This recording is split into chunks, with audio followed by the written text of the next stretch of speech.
Hey, look, you'll like this. You want this? Try it. It's tender green.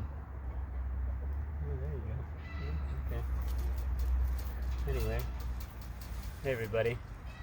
Welcome back. Week 7, Lucky 7. This week we're going to talk about a weed that hopefully you can find. This one, we're getting a little more, slightly more, I don't know, obscure is exactly right, but this is not necessarily going to be in everyone's backyard. We'll see. The places where I often see these are kind of shady areas that are a little wet. It's actually underneath the bench in one of the in the garden. So it's a weed that can chill in the shade and kind of wet places that don't get dried out too much from the sunlight. This one is kind of cool because it's just chilling over by the sheepies, and it's called Greater Celandine. Now, Greater Celandine is pretty interesting. It kind of has this very easy to break stem, and the leaves look kind of like this, I don't know how you describe that. Like little clouds or something climbing up a ladder. I don't know. Later in the year, it will start making a little yellow flower. It's starting to think about this. Right here is kind of the flower buds. And you'll see they're very, very hairy. So that's another easy way to identify this. And the leaves also have this kind of these little hairs, these kind of little white hairs underneath them. So if you see this interesting looking leaf, you might be like, oh, maybe I have Greater Celandine. But the most, in my opinion, fun part about Greater Celandine is when you crack it, it makes this kind of mustard colored latex.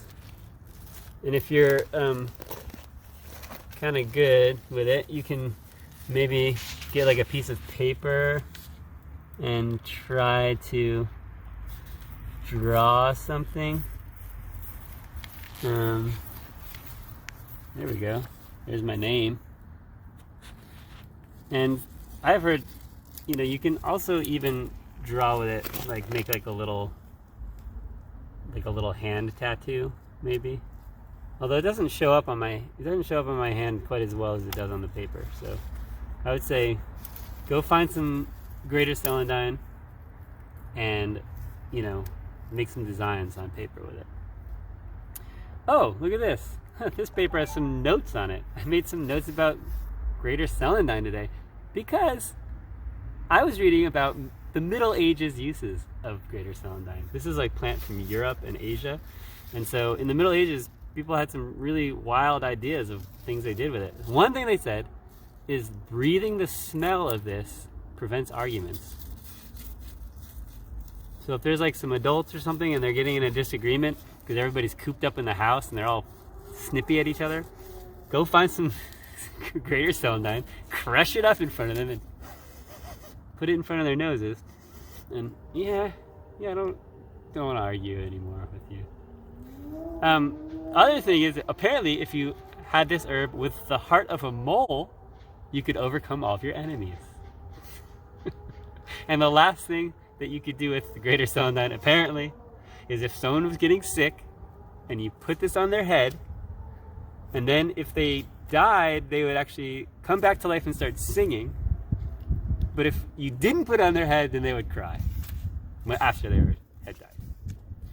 So, kind of like mugwort, this one seems like it's got some magic in it too. Greater Celandine. Check it out. Let me know if you find it. Show us your Celandine artwork.